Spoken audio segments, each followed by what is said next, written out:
আসসালামু আলাইকুম বন্ধুরা, কেমন আছেন সবাই? আলহামদুলিল্লাহ, আমিও ভালো আছি। রূপনা রান্নাঘর থেকে সবাইকে স্বাগতম জানাচ্ছি। নতুন নতুন ভিডিও পেতে আমাদের চ্যানেলটি সাবস্ক্রাইব করুন। আজকে আবার নতুন একটি রেসিপি নিয়ে আপনাদের মাঝে চলে এসেছি। আজকে আমি বানাবো বাঁধাকপির পাকোড়া। আমি একটা বাঁধাকপি নিয়েছিলাম, অর্ধেকটা রান্না করে খেয়েছি আর বাকি অর্ধেকটা পাকোড়া খাওয়ার জন্য রেখেছিলাম। বাঁধাকপিটা আমি একদম চিকন চিকন করে কেটে নেব, একদম মিহি করে। ধুয়ে পানি ঝরিয়ে নিয়েছি। এবার লবণ দিয়ে ভালোভাবে চটকিয়ে পানি বের করে নেব।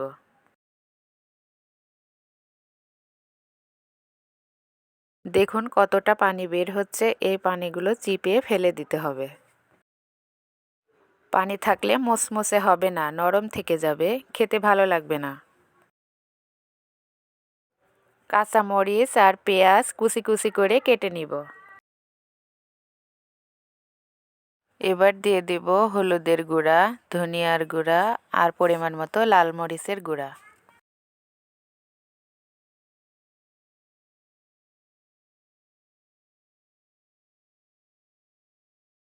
এবার দিব কেটে রাখা কাঁচামরিচ, পেঁয়াজ আর আদা রসুন বাটা।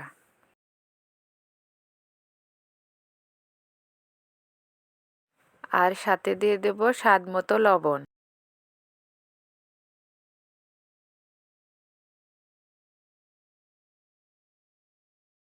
আর দিব বেসন ও চাউলের গুঁড়া।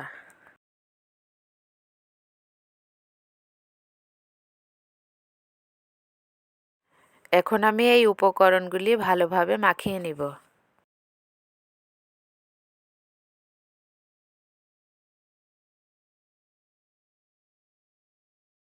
সব শেষে আমি একটি ডিম দিয়ে ভালোভাবে মাখিয়ে নিব।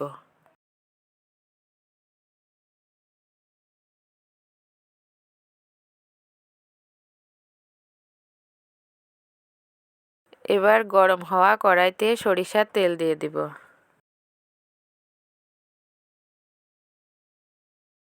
এবার পাকোড়ার মতো বানিয়ে গরম তেলে ছেড়ে দিচ্ছি।